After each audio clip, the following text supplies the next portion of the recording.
العليم الحكيم. قال رب اشرح لي صدري ويسر لي أمري واحلل عقدة من لساني يفقهوا قولي. اللهم فقهنا في الدين وعلمنا التأويل واهدنا إلى صراطك المستقيم. اللهم إنا نعوذ بك من البرص والجنون والجذام ومن سيء الأسقام. اللهم بارك لنا في رجب وشعبان وبلغنا رمضان. صلى الله على سيدنا محمد وعلى آله وصحبه وبارك وسلم. الحمد لله رب العالمين. Alhamdulillah, segala puji dan syukur kepada Allah Subhanahu wa taala. Hormati ahli jatuh kuasa masjid, para imam, para bilan, tuan guru, alim ulama, datuk-datuk dan datin, tuan-tuan haji, hajah sekalian. Alhamdulillah, kita telah memasuki satu Rajab. Dengan kata lain, bahawa dekatnya cepatnya masa berlalu. Dan kita juga hari ini 12 Januari 13 Januari kita telah memasuki tahun 2024. Marilah sama-sama kita renung satu firman Allah Subhanahu wa taala yang berbunyi dalam surah Al-Luqman. Di akhir surah Al-Luqman itu pada ayat yang ke-34, A'udzubillahi minasyaitonir rajim. Innallaha 'indahu 'ilmus sa'ah wa yunazzilul ghaitha wa ya'lamu ma fil arham wa ma tadri nafsun madza taksibu ghadan wa ma tadri nafsun bi ayyi ardin tamut. Innallaha 'alimun khabir. Firman Allah Subhanahu wa taala yang intisari dalam petikan ayat tersebut, ada 5 rahsia Allah Subhanahu wa taala yang tidak ada siapa pun tahu. Kalaulah ada orang boleh klaim, boleh kata dia tahu perkara ini, maka dia berbohong. Sesuai dengan tajuk kita berbicara berkaitan dengan bersidqi, bab pada menyatakan benar. Rahsia yang pertama Allah rahsiakan kepada sesiapa pun kecuali diberitahu ataupun dikhabarkan oleh Allah Subhanahu wa taala. Yang pertama adalah innallaha 'indahu 'ilmus sa'ah. Sesungguhnya di sisi Allah sahajalah ilmu berkaitan tentang hari kiamat. Jadi tidak ada siapa pun boleh pastikan dia tahu bila hari kiamat. Dan kita pun telah dimomok-momokkan daripada dulu lagi, daripada tahun sebelum itu 2000 hari kiamat sekian-sekian pun tak berlaku. Kemudian 2012 siap buat filem lagi, tak berlaku juga. Tahun lepas dah ada satu prediction, tak berlaku juga. Tahun ini agak-agak ada tak orang buat prediction? Mungkin ada. Adakah boleh kita pastikan? Tak boleh. Hanya Allah Ta'ala sahaja yang tahu. Tetapi apa yang perlu kita buat adalah membuat persiapan untuk menghadapi hari kiamat. Sebagaimana kita telah dikhabarkan melalui hadis-hadis Nabi sallallahu alaihi wasallam, iaitu tanda-tandanya. Yang kedua, wa yunazzilul ghaitha. Allah Ta'ala sahajalah yang tahu bila dan bagaimana turunnya hujan. Tidak ada siapa pun boleh tahu, walaupun dah ada ramalan cuaca esok hujan, tak ada siapa pun boleh tahu, hanya Allah Ta'ala sahaja. Dan kita doakan yang mana sahabat-sahabat kenalan kita, sanak saudara kita yang sedang menghadapi musibah banjir, moga-moga Allah Ta'ala diberikan kemudahan dan jalan keluar buat mereka daripada musibah tersebut. Sebab ada orang kata semasa banjir okey lagi Ustaz, tetapi pasca banjir itulah yang sangat menyedihkan. Ada yang give up dan sebagainya. Mudah-mudahan kita doakan semua sekali Allah Ta'ala bantu. Allahumma amin. Yang ketiga adalah ilmu Allah berkaitan tentang wa ya'lamu ma fil arham. Allah Ta'ala sahajalah yang tahu apa yang berada di dalam kandungan rahim ibu-ibu tersebut. Walaupun dah ada dah Ustaz sekarang ini macam-macam pes, macam-macam kamera, 1D, 2D, 3D, 4D, lima dimensi lah sekarang boleh tengok kandungan dalam perut ibu itu, tetapi Allah kata Allah Ta'ala sahajalah yang tahu, kita pun tak dengar maksudnya.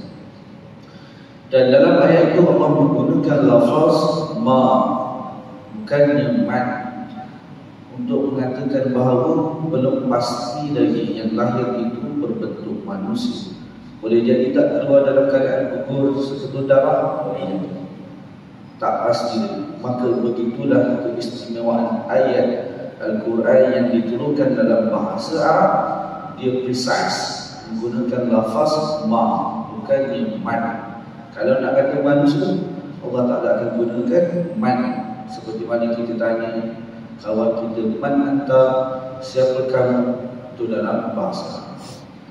Yang keempat, wa man tadri nafsun madza taksibu ghadan, dan tidak ada satu nyawa tahu apakah rezeki baginya pada esok hari.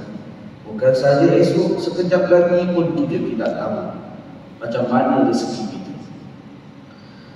Boleh jadi tak, orang kata sekarang tak apa dah besar, rezeki ataupun gaji telah ditentukan oleh majikan. Akhir bulan ambil gaji dalam bank. Boleh jadi tak keluar daripada bank, accident, tak dapat gaji itu, perlu dibelanjakan untuk kos perubatan pula. Boleh jadi. Maksudnya kita pun tak tahu rezeki kita macam mana. Dan yang terakhir adalah wa ma tadri nafsun bi ayyi ardin tamut. Tidak ada satu nyawa yang tahu di mana dia akan meninggal. Ada orang dah buat persiapan nak ke mana tu haji, saya dah siap-siap dah nak tempah dah penginapan seumur hidup di Mekah, Madinah. Dah ada tak sekarang? Ada dah orang buat. Elok 2-3 tahun dia patah balik kampung. Kenapa haji? Tak meninggal juga. Tetapi ada orang dia pergi haji, semasa melakukan tawaf dan haji tersebut, keren dia tu, meninggal dekat Mekah. Berlaku tak? Berlaku. Orang Malaysia ramai yang matikan. Itu nak kata tidak ada siapa pun tahu di mana dia akan meninggal. Maka lima perkara ini, marilah sama-sama kita bermuhasabah untuk kita membuat satu penambahbaikan, improvement terhadap potensi diri kita. Mudah-mudahan lima perkara ini kita membuat persiapan-persiapan menghadapi benda yang kita tak tahu. Mudah-mudahan kita meninggal dalam keadaan husnul khatimah. Maka dia kata sebagai contoh mudahlah Ustaz, tapi bukan nak kata itu idola kita. Dia kata tansri Allah yang tansri piramid, sehingga hari ini namanya dideklarkan. Padahal dia dah meninggal 20 tahun dah. Dan zaman ini dah bertuan-tuan, ayo kita kenal dia. Begitu juga kita akan baca hadis-hadis daripada kitab ini, iaitu kitab Imam An-Nawawi. Imam Nawawi lahir pada tahun 631 Hijrah dan meninggal pada tahun 676 Hijrah. Kalau kita kalkulate berapa ratus tahun, hampir 800 tahun Imam Nawawi meninggalkan kita, tetapi sehingga hari ini namanya disebutkan. Itulah maksudnya hiduplah sepanjang zaman, bukannya hidup satu zaman. Begitu juga dengan para salafus saleh, para sahabat. Sayyidina Utsman sebagai contoh ini, harta wakafnya sehingga hari ini masih ada, walaupun dah berapa ribu tahun dah, 1000 lebih tahun Sayyidina Utsman meninggalkan kita, tetapi wakafnya berapa ratus juta masih ada sehingga hari ini. Nah, begitulah kata sadar, hiduplah sepanjang zaman, bukannya satu zaman. Maka tuan-tuan, kita sambung pembahasan dalam kitab yang dikarang ditulis oleh seorang tokoh ulama besar dalam mazhab Syafi'i kita, yaitu Imam Yahya bin Sharaf An-Nawawi. Qala al-musannif rahimahullah ta'ala wa nafa'ana Allah bihi wa bi'ulumi syekhina wa bi'ulumikum fid darain amin. Pengarang kitab yaitu Imam Nawawi rahimahullah ta'ala, mudah-mudahan menjadi manfaat kepada kita di atas ilmu beliau dan ilmu tuan-tuan semua. di dunia dan di akhirat. Allahumma amin. Minggu lepas atau bulan lepas kita bincang berkaitan dengan bab sedikit dan kita teruskan lagi berkaitan dengan bab pada menyatakan benar ataupun bercakap benar. Wa an Abi Sabit wa qila Abi Sa'id, daripada Abi Sabit ataupun dikatakan Abi Sa'id, ayah kepada Sa'id, ataupun nama lain wa qila Abi Walid ataupun bapa Walid. Namanya adalah Sa'd bin Hunayf, seorang sahabat Nabi. Wa huwa Badriyun, maksudnya Badriyun itu adalah beliau menghadiri peristiwa perang Badar. Radhiyallahu anhu anna Nabi sallallahu alaihi wasallam, sesungguhnya Nabi sallallahu alaihi wasallam qala, bersabda, man sa'ala Allah ta'ala ash-shahadah bisidqin ballaghahu Allah manazil ash-shuhada wa in mata ala firashihi, rawahu Muslim. Barang siapa yang meminta kepada Allah Subhanahu wa taala untuk mati syahid. Hari ini menjadi satu trend anak-anak muda suka akan nak mati syahid. Maka kena pastikan ilmu yang betul. Ajak orang seronok, ajak beri mengaji tak seronok, tak boleh. Kena ada ilmu. Maka kalaulah kita meminta kepada Allah Subhanahu wa taala dengan sebenar-benarnya, bersedekah untuk mati syahid, betul-betul nak mati syahid, ballaghahu Allah ta'ala manazil syuhada, maka Allah akan sampaikan kepada kita martabat maqam syuhada itu. Tinggi tak maqam syuhada? Tinggi. Nombor 3 dalam surah Al-Maidah, man yuti'illaha war rasul fa ulaika ma'al ladzina an'ama Allahu 'alaihim minan nabiyyin was-siddiqin wasyuhada'i was-shalihin. Maqam yang ketiga, barang siapa yang taat Allah dan Rasulnya, maka dia bersama dengan orang yang telah diberi nikmat oleh Allah Ta'ala. Siapa mereka? Para Nabi dan Rasul. Apa yang paling tinggi. Yang kedua, para siddiqin, seperti mana Abu Bakar as-Siddiq. Yang ketiga, para syuhada. Dan yang keempat, baru para salihin. Maka level makam itu makam yang ketiga. Maka kalaulah betul-betul dia niat dan dia azam untuk mati syahid dengan penuh dengan ilmu, maka wa immata ala firashi, Allah Ta'ala akan sampaikan dia ke makam tersebut walaupun mati dalam keadaan pembaringan tempat tidur saja, bukan mati di medan perang. Maksudnya azam itu dan amalan itu kena benar. Bukan hanya retorik semata-mata, hanya sekadar dalam Facebook saja. Bukan. Dalam Facebook memang semangat betul, tetapi nak solat subuh pun tak boleh contoh. Itu tak jadi juga. Maka kena bersedekah, kena benar-benar. Wa an Abi Khalid Hakim bin Hizam, daripada Abi Khalid, namanya adalah Hakim bin Hizam radhiyallahu anhu qala, katanya qala Rasulullah sallallahu alaihi wasallam, sabda Nabi sallallahu alaihi wasallam, al-bay'an bil khiyar ma lam yatafarraqa fa in sadaqa wa bayyana burika lahuma fi bay'ihima wa in kadhiba wa katama muhiqat barakatu bay'ihima, muttafaqun alaihi. Sabda Nabi sallallahu alaihi wasallam, orang yang berurusan jual beli, pembeli dan penjual mempunyai hak khiyar. Nanti kita akan bincang hak khiyar ni apa. Hak khiyar ma lam yatafarraqa, selagi mana dia tidak berpisah atau keduanya tidak berpisah. Fa in sadaqa wa bayyana, kalaulah kedua-duanya itu bercakap benar ataupun orang yang jujur, maka jual beli tersebut, transaksi pembelian itu diberi barakah oleh Allah Subhanahu wa taala. Wa in kadhiba, tetapi sekiranya kedua-duanya itu jenis kaki kelentung, yang pembeli pun tak jujur, yang penjual pun tak jujur, maka hilanglah barakah perniagaan tersebut.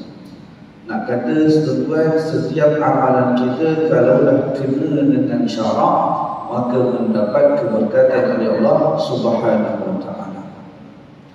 Dan ini tajuk ini kena dengan tajuk saya ataupun kena dengan kajian PhD saya dalam bab perniagaan atas talian, e-dagang, yang menjadi satu trend hari ini. Semua membeli secara atas talian, semua pakai beli online sekarang, termasuk anak kita pun buat. Kita tengok siapa pun jualan, anak kita pun dah pada tekan. Macam mana dia dapat akaun? Mestilah akaun mesti bapak dia ni lah. Kan? Antara isu yang berlaku dalam perniagaan atas talian atau e-dagang ini, yang pertama adalah isu berkaitan tentang paid review, ulasan review. Sebab apa? Review ini akan membuat kita terpengaruh. Kita akan tertarik, sama ada kita tak nak beli ataupun kita rasa macam nak beli. Sebab apa? Kita dipengaruhi oleh ulasan review. Maka boleh atau tidak menggunakan sebarang influencer, pempengaruh ataupun artis, ustaz untuk membuat satu ulasan? Boleh. Maka jawapannya boleh, tetapi dengan satu syarat, iaitu mestilah review tersebut review yang jujur. Masakan atau makanan itu memang betul-betul sedap, tetapi masa kita dapat makanan itu tak sedap. Maksudnya review yang dia buat tu tidak jujur. Siapa yang buat review ni? Influencer tu. Bayar RM5,000, RM10,000, maka kena bertanggungjawab. Kalau review tak jujur, dia yang kena dosa. Yang kedua, review boleh berlaku adapun pengguna, pembeli. Kita juga review benda yang tak betul. Benda tu sangat sedap, benda tu memang original. Kita kata review kat bawah tu, benda ini kopi oil, benda ni masakan tak sedap.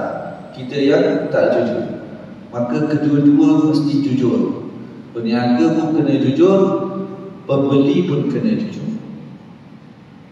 Antara isu lain perniagaan online ni, barang yang kita beli itu tidak sama dengan yang diiklankan. Berlaku dah tuan, sangat banyak. Kita order karibat kentang, dia sampai karibat isi angin tu, tak ada kentang. Maksudnya nipu lah. Kita order warna hitam, dia sampai tak ada warna. Macam tu. Berlaku tak? Sangat banyak. Dan kes itu terlampau besar, berjuta-juta dia punya kerugian. Kemudian ada juga jenis yang barang itu kita beli tetapi ada hidden cost. Dia kata RM5, sila tekan cepat-cepat promosi 11-11 contohnya, ataupun 1-1-24 itu. Kita pun belilah RM5, rupanya kena bayar RM15. Sebab apa? Hidden cost. Kos penghantaran itu dia tak beritahu. Apatah lagi kalau tuan-tuan beli barang orang overseas, harga RM500, dia murah ni TV RM500, tapi kena bayar masa check out pun RM1,500. Sebab apa? Kos penghantaran daripada overseas itu RM1,000. Maka kena perhatikan. Itulah tempat-tempat yang dia akan ambil kesempatan terhadap kita ni. Kemudian isu lain adalah kita beli barang secara atas talian, barang itu tak sampai dekat kita. Duit dah bayar, tapi barang tak sampai. Berlaku tak? Sangat banyak. Sangat banyak. Dan yang paling banyak aduan adalah kita dah beli, kita dah bayar, barang itu kita guna-guna tak sampai beberapa hari dia rosak. Boleh berlaku tak? Boleh berlaku, sangat banyak. Tadi satu info yang ada seorang informan tu bagi tahu saya, antara cara pembeli penjual ini dia trik kita adalah, sebagai contoh dalam isu adalah barang power bank. Power bank itu harga 100 contoh, kemudian rosak. Apabila rosak, dia akan ambil yang rosak-rosak ini secara bukan, dia akan bawa kepada kilang untuk baiki sikit saja, kemudian dia jual balik dalam platform e-dagang sama ada Shopee, Lazada dan sebagainya. Maka dia kurangkan harga daripada 100, dia kata harga ni RM30 saja. Kita pun belilah. Kalau kita compare yang ni 100, yang ni 30, spek yang sama, maka kita tertarik yang 30. Sebab kita tak sampai gaji lagi, kita tak ada duit, dah ambil yang 30. Rupanya 30 tu tak sampai beberapa hari dah rosak. Kita beli barang itu barang yang rosak. Boleh berlaku? Boleh berlaku. Dan itulah ancaman yang Allah Subhanahu wa ta'ala nyatakan dalam surah Al-Mutaffifin, وَيْلٌ لِلْمُطَفِّفِينَ الَّذِينَ إِذَا اكْتَالُوا عَلَى النَّاسِ يَسْتَوْفُونَ وَإِذَا كَالُوهُمْ أَوْ وَزَنُوهُمْ يُخْسِرُونَ. Celakalah bagi mutaffifin. Siapa mereka? Apabila dijual, dia kurangkan timbangan, ataupun dia jual benda-benda yang rosak. Yang itu yang kita tak nak. Maka dalam hadis yang kita baca tadi, Nabi SAW kata penjual dan pembeli ada hak khiyar. Secara ringkas, khiyar ini adalah pilihan. Pilihan apa? Pilihan untuk kita teruskan pembelian tersebut atau kita nak cancel. Kita masuk dalam satu kedai apa, ikutlah. Sama ada kedai itu kita boykot atau tak boykot, ikutlah. Kita masuk kedai, kemudian kita tengok-tengok barang, kita pun dah bayar. Kita sebelum keluar tu kita fikir balik, tak janjilah aku nak beli hari ini, terlupa. Orang rumah kata suruh beli susu, kita beli benda lain. Kita pun nak patah balik. Boleh tak kita pulangkan balik barang yang kita tak jadi tadi? Boleh. Mengikut hadis tadi, kita ada hak khiyar tadi. Kita boleh pulangkan balik ma lam yatafarraqa, selagi mana kita tak keluar daripada kedai tersebut. Tetapi apa yang berlaku dalam amalan harian kita, dia terima tak kita return? Dia tak terima. Kita beli KFC, tak nak sebut KFC, kedai makan apa-apa, kita dah bayar lah, kan? Dia dah siap order dah kita pun tak keluar tu, kita kata kita tak jadilah, nak cancel order. Dia berkata tak boleh lah tuan, dah masuk dalam sistem dan sebagainya. Sebenarnya boleh lagi ikutkan, boleh lagi. Sebab apa? Kita tak keluar lagi daripada tempat tersebut. Itu dinamakan sebagai khiyar al-majlis. Khiyar al-majlis. Khiyar yang kedua adalah khiyar syarat. Apa maksud khiyar syarat? Seperti mana tuan-tuan dulu, zaman-zaman saya dulu pun pernah berlaku, ataupun pernah ada. Zaman sekarang tak ada dah jenis ejen yang membuat jualan langsung ni. Dia bawa barang kat kita, dia datang rumah kita, dia ketuk, lepas tu dia promote lah barang tu. Kita tengok lah barang ni. Maka bila tengok, dia kata buat pilihan. Saya bagi masa seminggu, nanti Tuan Haji, saya datang balik seminggu, Tuan Haji nak teruskan pembelian atau tak. Dia suruh kita test zaman-zaman dulu. Zaman sekarang ada, sama ada unit teras ke apa, dia bagi pilihan, kita fikir dulu. Itu namanya khiyar syarat. Tetapi dalam perniagaan online, khiyar syarat ini dia pula ada butang cancel tu, ada. Tetapi yang berlaku adalah isunya dekat tempoh. Tempoh berapa lama dia bagikan. Biasanya tempoh itulah yang menjadi masalah pengguna, iaitu tempoh itu sangat terhad. Kita tak dapat buat pilihan yang tepat. Kita tengok barang sampai dalam masa 3 hari, kita tak ada nak cancel lah. Maka disebabkan itu, antaranya Kerajaan Malaysia kita dibuat satu tempoh yang disyorkan adalah selama 14 hari untuk kita tengok betul-betul barang. Kalau jadi, baru kita bayar. Kalau tak jadi, kita pulangkan balik. Kita tak payah keluarkan duit. Itu namanya khiyar syarat. Macam kawan-kawan kita lah, gunalah dulu. Lepas tu, kalau on, bayar. Tapi kita kata kena tentukan berapa tempoh mengikut keperluan barangan tersebut.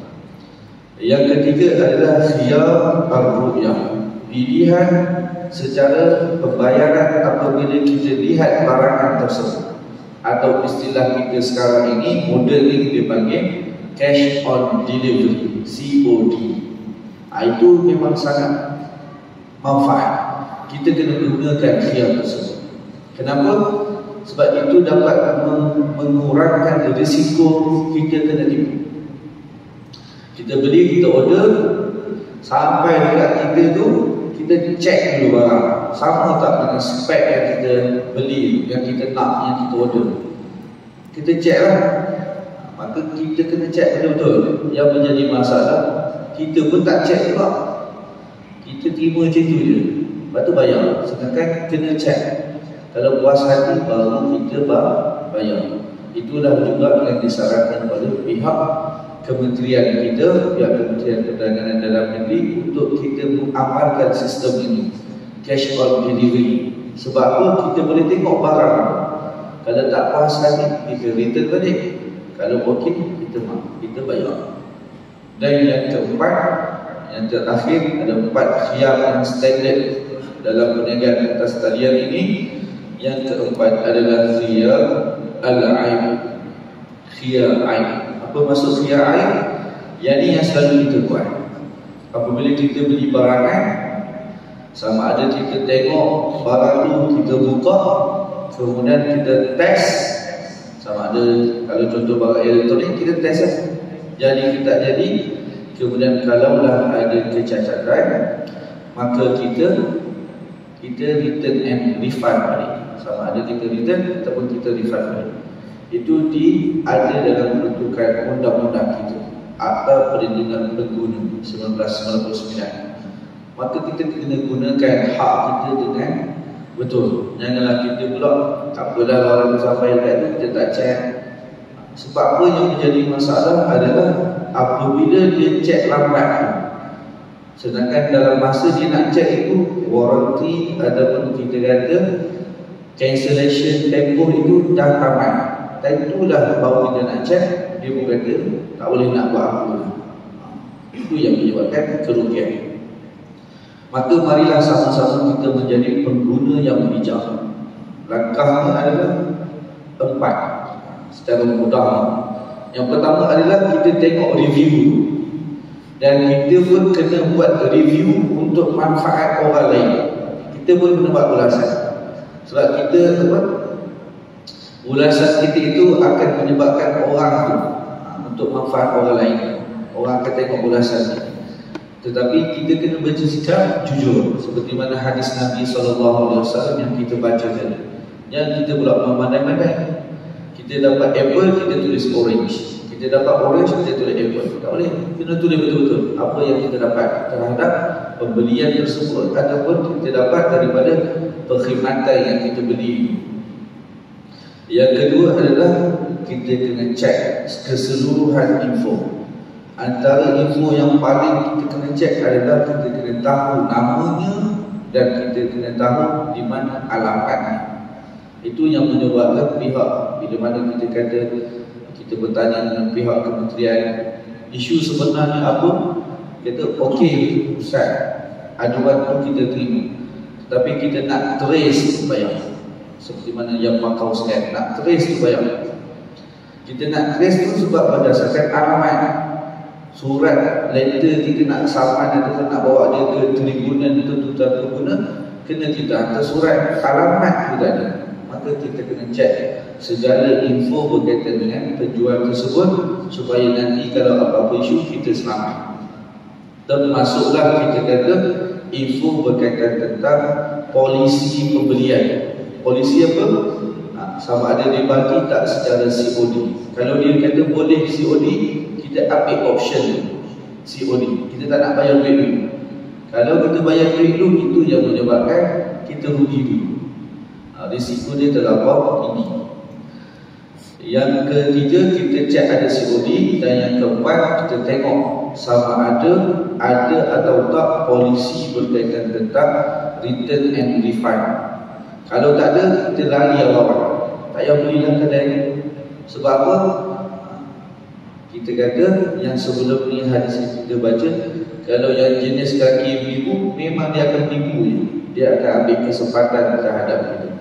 Dan yang terakhir adalah kita tengok kalau ada polisi berkaitan tentang cancellation, pembatalan selepas pembelian. Dan jangan pula kita ni sebagai pengguna, pembeli ini juga ambil kesempatan. Boleh jadi tak pembeli ambil kesempatan? Boleh jadi. Dikumpulkan semua geng-geng dia, dikatakan bahawa harga market sekarang 100. Maka dibuat satu grup pembeli-pembeli online shopping ni, dia kata barang tu hanya RM30 saja. Dia impose, dia sungguh berjual itu kurangkan harga. Tak boleh macam tu. Tak boleh kita ini manipulate market. Kita yang memandai-mandai, kita kata harga market yang jatuh. Yang kedua juga, penjual tak boleh juga tipu pengguna macam yang kita sebutkan tadi. Dan pengguna semasa buat cancellation itu, tak boleh kita kata barang itu dah betul seperti mana yang kita order. Kemudian dah cukup, dah spek dia, sama saiz dan sebagainya, kita perlu batalkan macam tu saja. Tak boleh juga. Sebab apa? Sebab apa? Kita takut kita telah menzalimi satu pihak yang lain. Itu kita kena berhati-hatilah. Seperti mana yang hadis kita baca tadi, al-bay'ani bil khiyari ma lam yatafarraqa. Penjual dan pembeli mempunyai hak terhadap pembelian, iaitu hak khiyar, seperti mana yang kita sebutkan tadi, selagi mana dia tidak berpisah. Kemudian kalau kita semua jujur dengan pembelian kita, maka Allah Subhanahu Wa Taala akan memberi keberkatan kepada kita di dalam pembelian ataupun dalam bisnes kita itu. Dan kalaulah kita menipu, ada orang kata kalau menipu ni makin untung, tetapi Nabi SAW kata siapa yang menipu, hilanglah barakahnya. Walaupun dari segi figurnya, dari segi literalnya nampak makin untung. Orang tipu ni makin untung. Kita kata, dia tipu aku tapi dia makin untung lah. Tengok live di Facebook kan. Tetapi kita kata hilang barakah. Barakah itulah yang penting. Dan bagi anak-anak muda seperti saya ini, janganlah kita terpengaruh dengan mana-mana jenis iklan yang mempengaruhi kita, tetapi kita kata benda itu semuanya adalah scam. Lebih-lebih lagi kita katakan dia buat amalan tersebut, dia infak, belajar orang tu, tetapi dia kata dia promote. Marilah sama-sama kita join pelaburan ini, pelaburan itu. Sedangkan pelaburan tersebut tidak dapat fatwa atau tidak patuh syariah.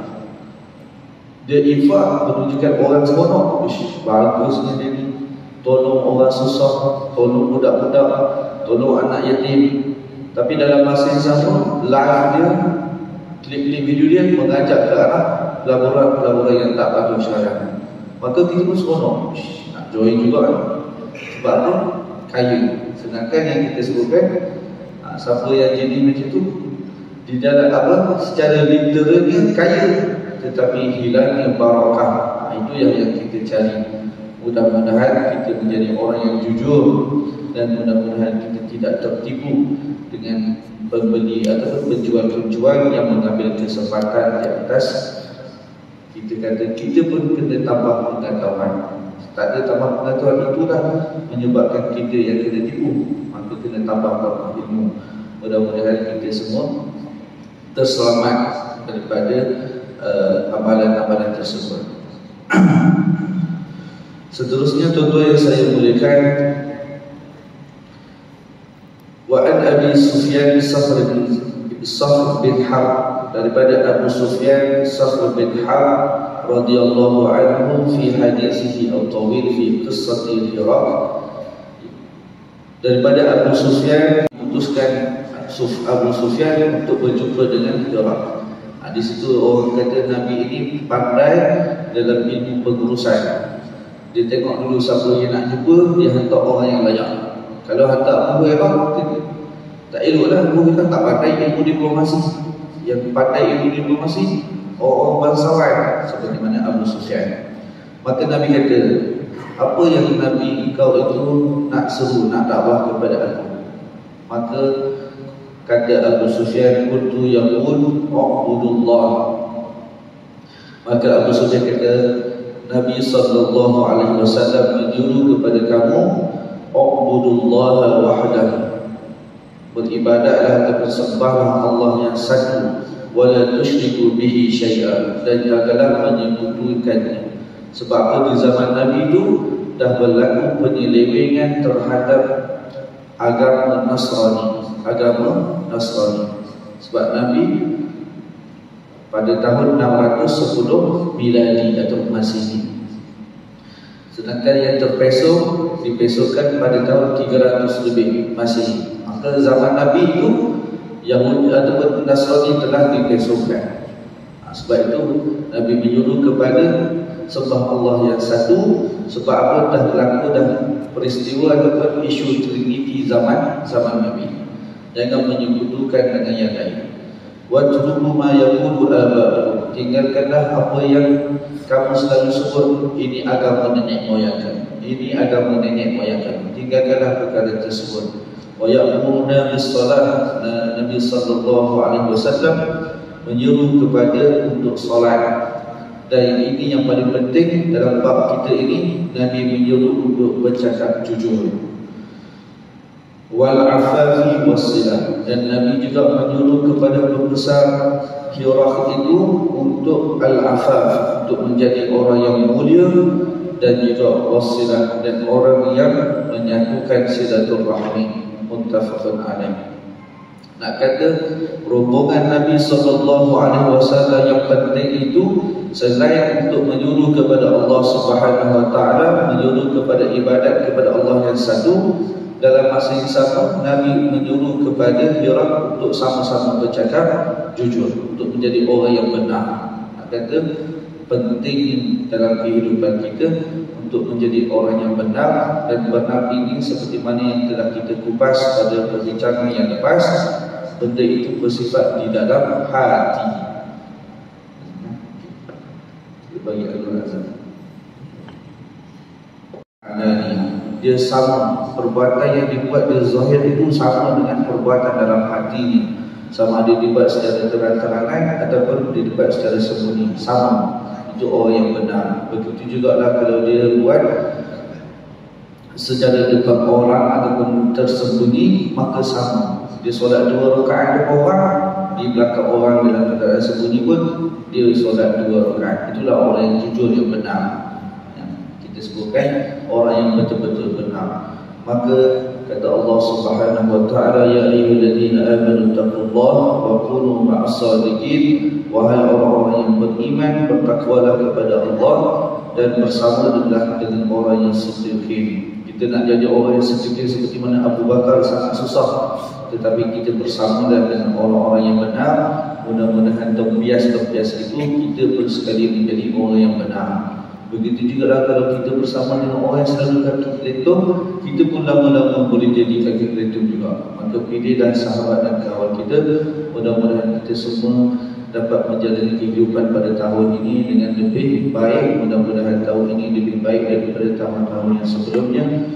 A'udzubillahi minasyaitonirrajim. Bismillahirrahmanirrahim. Allahumma 'allimna bima yanfa'una wanfa'na bima 'allamtana wa zidna 'ilma. Allahumma ij'alna minal ladzina yastami'una al-qawla fayattabi'una ahsanah. Allahumma inna na'udzu bika minal barasi wal jununi wal juzami wa min sayyi'il asqam. Allahumma barik lana fi Rajab wa Sya'ban wa ballighna Ramadan. Allahumma salli al-islam wal muslimin wa salli ikhwanana al-muslimin wal mujahidin wal mustada'afin والمصابين في كل مكان يا رب العالمين، خصوصا إلى أرض فلسطين وفي المسجد الأقصى وفي غزة. وصلى الله على سيدنا محمد وعلى آله وصحبه وبارك وسلم. والحمد لله رب العالمين. ما أصابك من حسنة فمن الله، apa yang baik itu datang daripada Allah Subhanahu Wa Taala. Wa ma asabaka min sayyi'atin famin nafsi, apa yang ada kurang dan silap itu kelemahan dan kesilapan diri saya.